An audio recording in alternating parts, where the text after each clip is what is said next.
Welcome to Watch Mojo, and today we're counting down our picks for the rock musicians who've allegedly been aligned with Lucifer.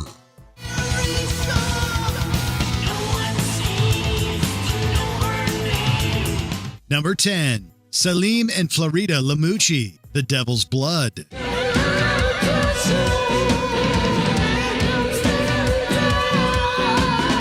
There's actually nothing rumored about our first entry, since The Devil's Blood proudly wore their satanic influences on their collective sleeves. This was a modern metal group indebted to the occult hard rock of old, a vintage musical collective anchored by siblings Salim and Farida Lamucci.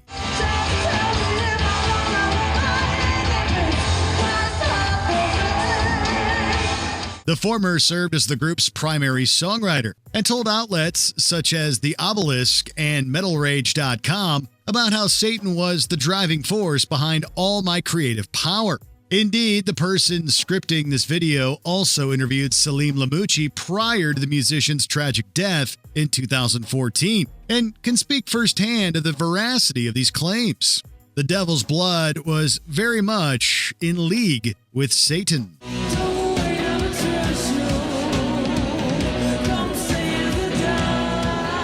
Number 9. Papa Emeritus, aka Cardinal Copia Ghost.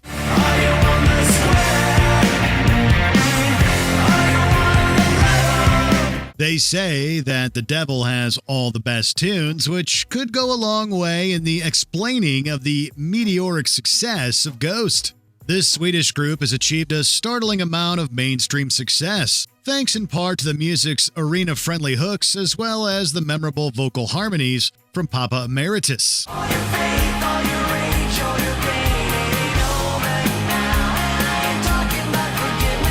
He may have been born Tobias Forge, but his work with Ghost has embraced everything theatrical and wonderful about the dark side. The spirit of classic shock rock looms large within Ghost's music, while Forge's ability to develop heavy lore within his stage characters adds layers of mystery. It's all tied together with a cheeky bit of conceptual blasphemy that lends further fire to the satanic controversy behind Ghost's every move.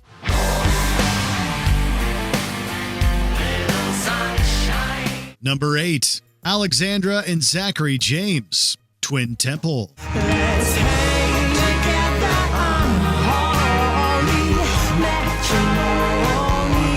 Satanic doo-wop.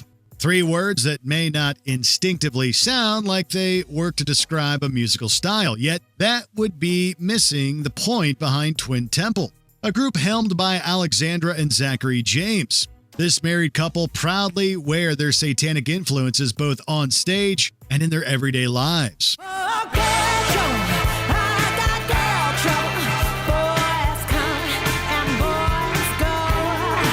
The James have spoken out in places such as Revolver Magazine and Kerrang! About how the more progressive and left-leaning politics of the Satanic Temple have influenced their creativity. Meanwhile, the music of Twin Temple feels rooted in classic rock and roll tropes, a suggestive and seductive sound that stands proudly defiant as a true original.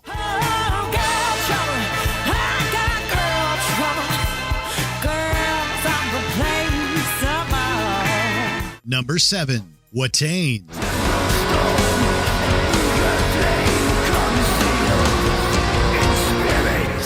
The world of black metal is one where the satanic influence is both pronounced and very, very obvious. Watain emerged from the post-second wave of Scandinavian black metal, bringing with them a stage show that said, in no uncertain terms, that they worship the devil. The conceptual lyricism of Watain is actually that of a theistic variety.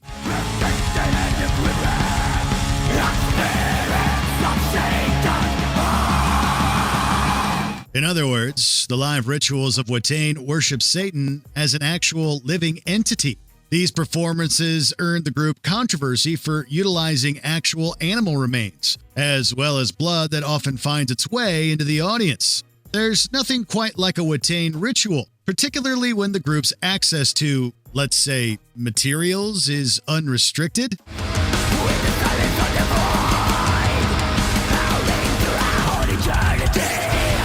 Number 6. Marilyn Manson.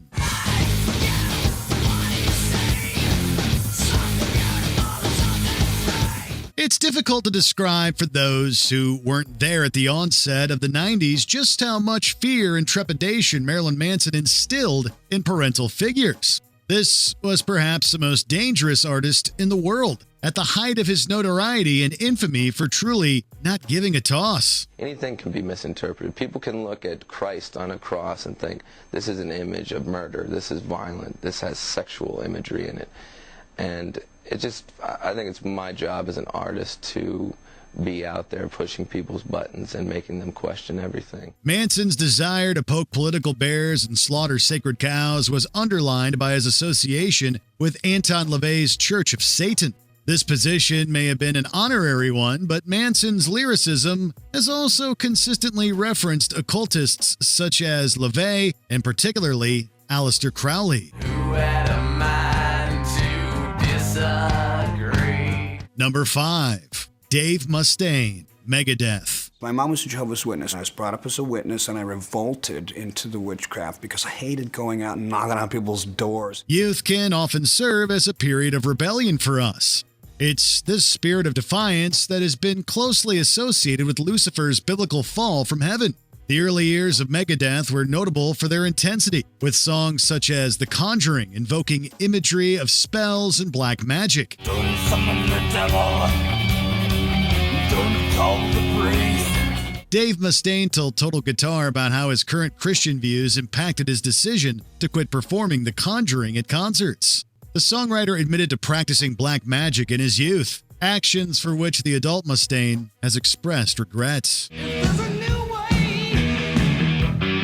I'll be the first in line. Number 4. Graham Bond.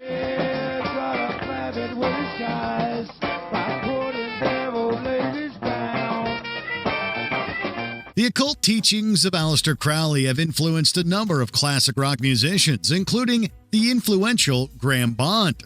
The latter's influence circled around classic British blues and psychedelia of the 60s and 70s, together with a marked interest in Crowellian mythos. This interest can be seen most within Bond's late-period work before his untimely death in 1974.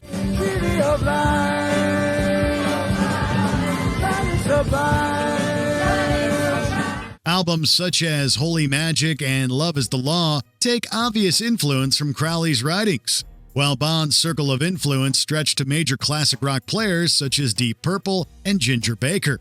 Unfortunately, financial stress, mental health struggles, and substance use also dictated Bond's life, essentially relegating him to cult figure status, as opposed to the pioneer status he probably deserved. Walking in the park and my feet just can't keep still. Number 3. Jimmy Page, Led Zeppelin. You need cool air. Baby, I'm not fooling. It's the generational career profile of Led Zeppelin that's likely made guitarist Jimmy Page's occult interests the most well-known on this list.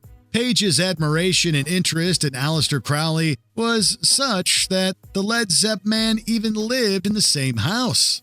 Boleskine House was owned by Page for decades, serving as the setting for the scenes Page filmed in Zeppelin's The Song Remains the Same.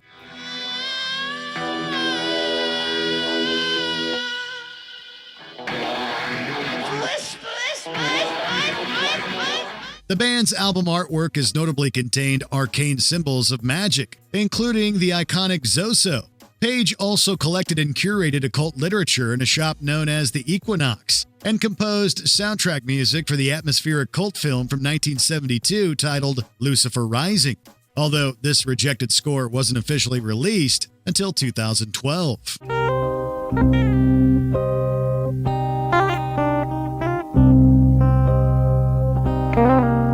Number 2. King Diamond, Merciful Fate.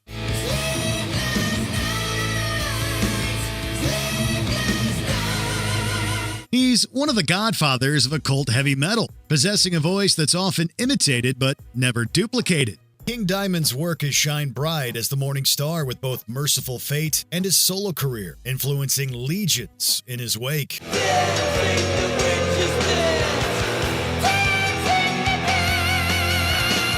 Meanwhile, the devilish leanings of music come from LaVeyan Satanism, a humanistic life philosophy rather than a place of theistic worship.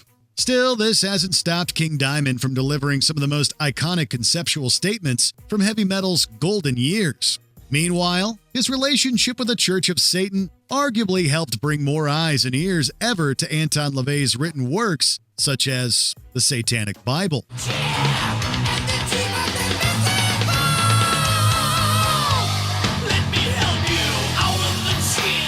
Before we continue, be sure to subscribe to our channel and ring the bell to get notified about our latest videos. You have the option to be notified for occasional videos or all of them. If you're on your phone, make sure you go into your settings and switch on notifications.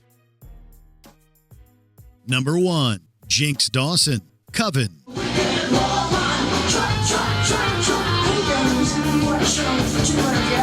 The album was titled Witchcraft, and it served as day one of the psychedelic Satanic underground. Jinx Dawson was the magnetic blonde witch who fronted Coven back in 1969 and whose occult mission continues today with a whole new incarnation of the band. The Witchcraft LP was notably subtitled Destroys Minds and Reaps Souls, containing an epic-length satanic mass as its closing track.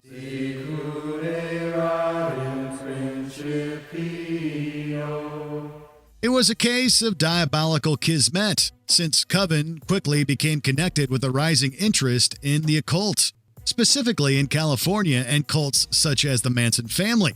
Meanwhile, Dawson's social media presence embraces Coven's permeative influence within heavy metal, all the while continuing a quest for world domination via the devil's music.